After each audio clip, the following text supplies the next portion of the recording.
In today's evolving financial landscape, the intersection between digital, artificial intelligence, finance is becoming increasingly crucial. Business schools around the globe, Porto Business School as well, is integrating this discussion in the curriculum, the program, and preparing students and stakeholders for this discussion, where technology and data meet and discuss where are the implications. So today we have a distinguished guest to talk to you about these implications. So Dahya is, of course, a world-renowned expert in the field, but most importantly, a very dear academic of Porto Business School. So welcome, Jay, for this discussion. Nice to be here. Thank you. So we'll start today with a few questions that are arising. So in this context, where artificial intelligence is becoming increasingly popular with almost every field, finance, it's no exception. So what are the key challenges for traditional finance roles and functions? And what advice would you have for our students at PBS and the stakeholders that meet here at PBS for the future? Okay, so let's start off with the basics. So AI is sort of changing the way financial institutions operate. The way they generate data, the way they utilize data. As you know, in finance, we utilize masses of data. When I think of large data analysis, in many areas when this big data revolution took place, it took place in finance to a large degree because we saw most of the applications in that area. So in essence, what it's done is it's allowing us to generate new models of innovation. And so whenever we see new models of innovation, it creates a more competitive environment. It engenders a workforce to look at this. And so for our students, the one piece of advice I can give you is that these changes are likely to have significant impacts on not only their work, but also their lives going forward. And so in a way, it's going to pose challenges not only for the workforce, but also for policymakers too. And so when I think of the impact of AI in finance, I can sort of hone in on a couple of topics. So I can look at something like personal financial services are going to change. I can say there's going to be cost savings of AI. Now, big data already started cost savings. We've got wealth management. So nowadays, you've got many companies who are trying to identify your portfolio for you and tell you what's optimal for you, given all of the inputs on your background, the number of kids you have, how far you walk, what your life expectancy is going to be. So they'll put all these variables in and they'll give you these sorts of, output. And in essence, they're trying to optimize how you might invest, how you might save, how you might take a loan out. So all of these areas are going to be impacted. Okay. So one thing that we learned at business schools is there were so many options and we need to find which are the most relevant ones and where we should focus on and the ones that we should not focus on. I'm familiar that you recommend that we focus where the value is. So when we think about this, and if you were to recommend a couple of applications and the most promising applications and opportunities for artificial intelligence in finance, what do you think are the key ones that we should focus at this stage?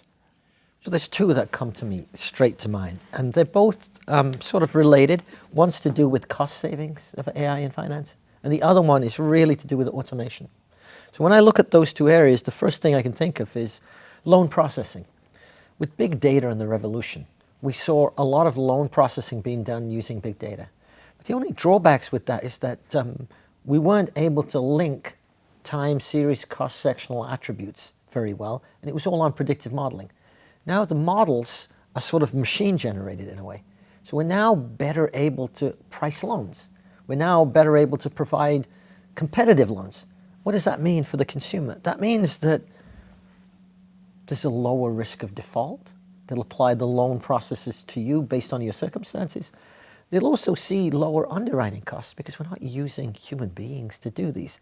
So my hope is in the long run that will lead to a lower pricing of loans, cheaper home buying, cheaper cars, and hopefully our credit card costs being lower too. So that's one area. The other area I see is improved decision making. So for example, we always sort of talk about something like confirmation bias, where we sort of know what we think something is, but the data might tell us something different. One area we actually see that is, and we see as social inequity, is in loan pricing. Many, many studies over the last 20 years have shown that Black and Hispanic borrowers in the United States are disadvantaged. So given they're disadvantaged, how do we sort of alleviate that problem?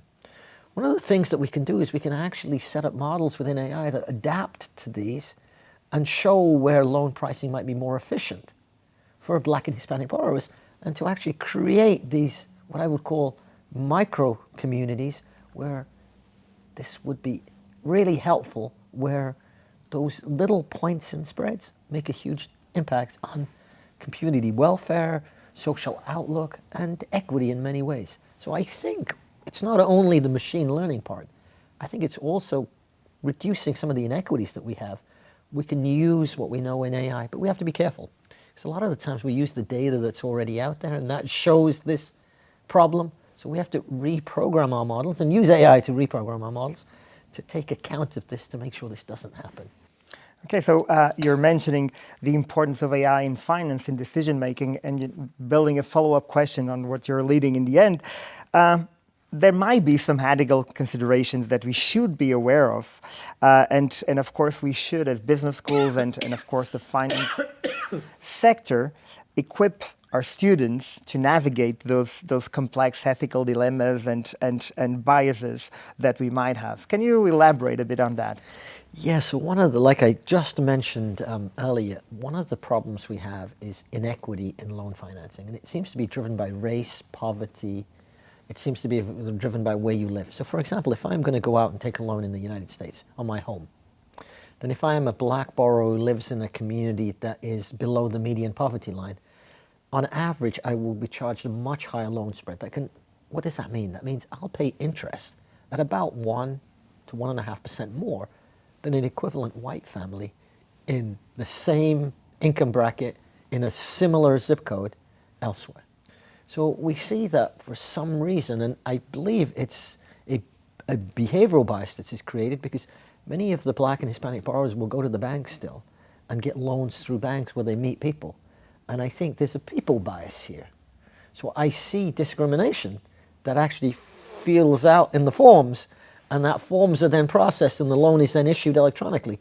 And so what we actually see is we see a very, very interesting setup. If we use that data, then that will mean that they will still be biased. So as I was mentioning earlier, what we can do is we can parse out that, run our models, put that in, see what the difference is, and then say, okay, let's avoid that problem. Let's make our programs so that they accommodate equity. And what I'm going to say in the long run is that this is better for banks in terms of business. If you are neglecting a small portion of your business and you're pricing them in essence out, if there's competition and you can say, well, there's no rational reason why they should be higher, then that creates an income stream for your bank.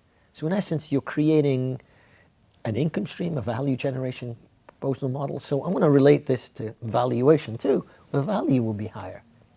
So there's really, really many opportunities I see in reducing inequities. So thinking about this as an opportunity, of course, sometimes we think of opportunities and risks together, right? So what do you think are the risks of the finance sector not addressing properly AI in their business? I think initially, I think there will be like a two-tier application of AI. The first tier is what I call the low-hanging fruit. The low-hanging fruit will be automation in areas where we can automate, and big data has already taken some of this, so we'll just expand on that area. The second area that I see that we're going to see significant cost savings in are where currently humans are processing data or humans are using information to implement models. AI is going to replace much of that. And so when I think of that, I think to myself, what was the human input? And can AI really, truly reflect that human input? And so I think there's going to be an element of where I say, I see the desperation of somebody. I see their ability to be, a good payer. But the data based on people like that aren't good. So we're not going to be able to differentiate between what I would call somebody who comes across as honest and legitimate to somebody who just a data profile generates. And so I think we're going to lose what I call the personal touch. And so in finance, there are lots of areas, deal-making, negotiations in corporate finance, that require that personal touch. And so I feel that AI might not revolutionize that just yet. It might take a longer time. However, in processing centers, in terms of wealth management, in terms of voice-assisted banking, that's already taking place. So AI is going to replace much of that. Okay. So final question, thank you for your time. It's what recommendations do you have for Porto Business School to be an example in this area? I think you've got experts already. I can look at you as one expert and Jose as the other expert, the dean, and I think you've got great capabilities. I think many of the courses are now focusing on AI, and ESG is another area that's very, very important, sustainability. So I feel that you're taking on the challenges in a preemption mode. So you're preempting what is going to happen, and I think of an academic institution, I think that's very, very important. So when I think about what I would recommend, I think you're doing what I would think and expect the institution to do. I think the expertise is here. I think the knowledge base is here. I think the access to the business community is here.